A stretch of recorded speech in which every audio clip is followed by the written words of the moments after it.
നമസ്കാരം. എല്ലാവരും ഉറ്റുനോക്കിയ ആ ഒരു നിമിഷം, അതായത് സുരേഷ് ഗോപി പ്രധാനമന്ത്രി നരേന്ദ്രമോദി കൂടിക്കാഴ്ച, അത് എപ്പോൾ നടക്കും എന്ന ചോദ്യത്തിന് ഇപ്പോൾ ഉത്തരമായിരിക്കുകയാണ്. സുരേഷ് ഗോപിയെ ദില്ലിയിലേക്ക് വിളിപ്പിച്ച് കേന്ദ്ര നേതൃത്വം. ഇന്ന് വൈകിട്ട് 6:55 ദില്ലിയിലെത്തുമെന്ന് സുരേഷ് ഗോപി പറഞ്ഞു. നരേന്ദ്രമോദി സർക്കാർ സത്യപ്രതിജ്ഞ ചെയ്ത് അധികാരമേൽക്കുമ്പോൾ ക്യാബിനറ്റിൽ സുരേഷ് ഗോപി ഉണ്ടാകുമോ എന്ന ചോദ്യങ്ങളൊക്കെ വളരെ ശക്തമായിരുന്നു. പക്ഷേ ആ ചോദ്യങ്ങൾക്ക് വ്യക്തമായ ഒരു ഉത്തരം സുരേഷ് ഗോപി നൽകിയിരുന്നില്ല. അതിനിടയിലാണ് കേന്ദ്ര നേതൃത്വം ദില്ലിയിലേക്ക് അദ്ദേഹത്തെ വിളിപ്പിച്ചിരിക്കുന്നത്. എന്താണ് പറയുക, അതിനുശേഷം അദ്ദേഹത്തിന്റെ പ്രതികരണം എന്താണ്, കേന്ദ്ര നേതൃത്വത്തിന്റെ തീരുമാനം എന്താണ് എന്നതടക്കമുള്ള കാര്യങ്ങളൊക്കെ വലിയ ആകാംക്ഷയോടെ അറിയാൻ അണികൾ കാത്തിരിക്കുകയാണ്. സുരേഷ് ഗോപി കേന്ദ്രമന്ത്രിയാകുമെന്ന് ഏതാണ്ട് ഉറപ്പാണ്. എങ്കിലും ഇക്കാര്യത്തിൽ ഒരു പ്രഖ്യാപനം, ഒരു ഔദ്യോഗിക പ്രഖ്യാപനം, അതിനായി കാത്തിരിക്കുകയാണ് BJP പ്രവർത്തകർ. അതിനിടയിൽ നിർണായകമായ ചില പ്രതികരണം സുരേഷ് ഗോപി നടത്തിയിരിക്കുകയാണ്. തൃശ്ശൂരിന്റെ മാത്രമല്ല, താൻ തമിഴ്നാടിന്റെ കാര്യങ്ങൾ കൂടി നോക്കുന്ന MP ആയിരിക്കുമെന്ന് സുരേഷ് ഗോപി പ്രതികരിച്ചിരിക്കുന്നു. കർണാടകയ്ക്ക് തന്നേക്കാൾ കഴിവുള്ള നേതാക്കളുണ്ടെന്നും സുരേഷ് ഗോപി. തമിഴ്നാട്ടിൽ നിന്നും BJP MP ഇല്ലാത്ത സാഹചര്യത്തിൽ ഇത്തരത്തിലൊരു പ്രസ്താവന സുരേഷ് ഗോപി നടത്തിയിരിക്കുന്നു എന്നത് ഏറ്റവും ശ്രദ്ധേയമാണ്. താൻ കേരളത്തിന്റെ, അതായത് തൃശ്ശൂരിന്റെ കാര്യം മാത്രമല്ല തമിഴ്നാടിന്റെ കാര്യം നോക്കുമെന്നാണ് സുരേഷ് ഗോപി പറഞ്ഞിരിക്കുന്നത്. തൃശ്ശൂർ പൂര വിവാദം, അത് വളരെ വിവാദമായ ഒരു സംഭവമാണ്. ആ തൃശ്ശൂർ പൂര വിവാദത്തിലും ഒരു മറുപടി, ഒരു പ്രസ്താവന ഇപ്പോൾ സുരേഷ് ഗോപി നടത്തിയിരിക്കുകയാണ്.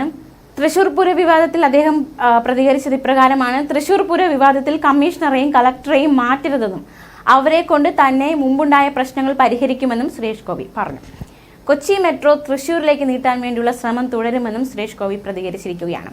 കഴിഞ്ഞ കുറേ വർഷമായി ലോക്നാഥ് ബെഹ്റയുമായി ഇക്കാര്യത്തെക്കുറിച്ച് താൻ സംസാരിക്കുന്നുണ്ട്. കൊച്ചി മെട്രോയെ തൃശ്ശൂരിലേക്ക് നീട്ടാനുള്ള സാങ്കേതികപരമായുള്ള കാര്യങ്ങൾ പഠിക്കുന്നുണ്ട്. അന്ന് മെട്രോ അംബാസഡർ ആക്കാൻ നോക്കിയപ്പോൾ അത് ചാണകമാകുമെന്ന് പറഞ്ഞു. ഇനിയിപ്പോൾ അവർ പാർലമെന്റിൽ ഈ ചാണകത്തെ സഹിക്കട്ടെ എന്നാണ് സുരേഷ് ഗോപി പ്രതികരിച്ചിരിക്കുന്നത്. തൃശ്ശൂർ പൂരം നടത്തുന്നതിന് പുതിയ രീതി ഉണ്ടാകുമെന്ന് അദ്ദേഹം പറഞ്ഞു. തൃശ്ശൂർ പൂര പ്രേമികൾക്കൊക്കെ സന്തോഷകരമായ ഒരു വാർത്തയാണ് സുരേഷ് ഗോപി പുറത്തുവിട്ടിരിക്കുന്നത്. തൃശ്ശൂർ പൂരം നടത്തുന്നതിന് പുതിയ രീതി ഉണ്ടാകും. ജനങ്ങളുടെ ആസ്വാദനത്തിലും ആരാധനയിലും പ്രശ്നമില്ലാത്ത വിധം നല്ല രീതിയിൽ നടത്തുന്നതിനുള്ള പദ്ധതിയായിരിക്കും നടപ്പാക്കുക എന്നും സുരേഷ് ഗോപി പ്രതികരിച്ചു. എന്നെ ഒരു മുറിയിൽ കൊണ്ട് ഒതുക്കരുത്. MP എന്ന നിലയിൽ പല വകുപ്പുകളുമായി ചേർന്ന് പ്രവർത്തിക്കാനാകും. തൃശ്ശൂർക്കാർ തിരഞ്ഞെടുക്കുന്ന MP ആയാൽ തമിഴ്നാടിന്റെ കാര്യം കൂടി നോക്കും.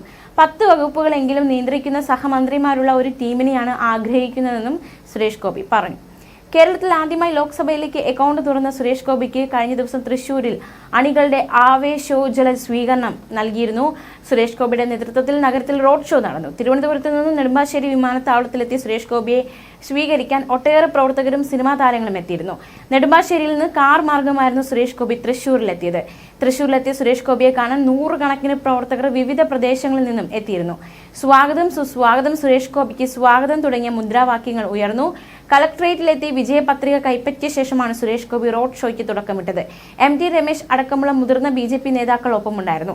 വിജയപത്രിക സ്വീകരിച്ച ശേഷം പുറത്തെത്തിയ സുരേഷ് ഗോപി വിജയപത്രിക ഉയർത്തി കാണിച്ചു. പ്രവർത്തകർ പൂമാലകളും ഷോളുകളും അണിയിച്ച് പ്രിയ നേതാവിനെ സ്വീകരിച്ചു. കളക്ടറേറ്റിൽ നിന്ന് മണികണ്ഠനാലിലെത്തിയ സുരേഷ് ഗോപി അവിടെ നിന്ന് ബൈക്ക് ഷോയുടെ അകമ്പടിയോടെ തൃശൂർ റൗണ്ടിലേക്ക് എത്തുകയായിരുന്നു. എന്തായാലും അദ്ദേഹം ഇന്ന് ദില്ലിയിലേക്ക് പോവുകയാണ്. കേന്ദ്ര നേതൃത്വം അദ്ദേഹത്തെ ദില്ലിയിലേക്ക് വിളിപ്പിച്ചിരിക്കുകയാണ്.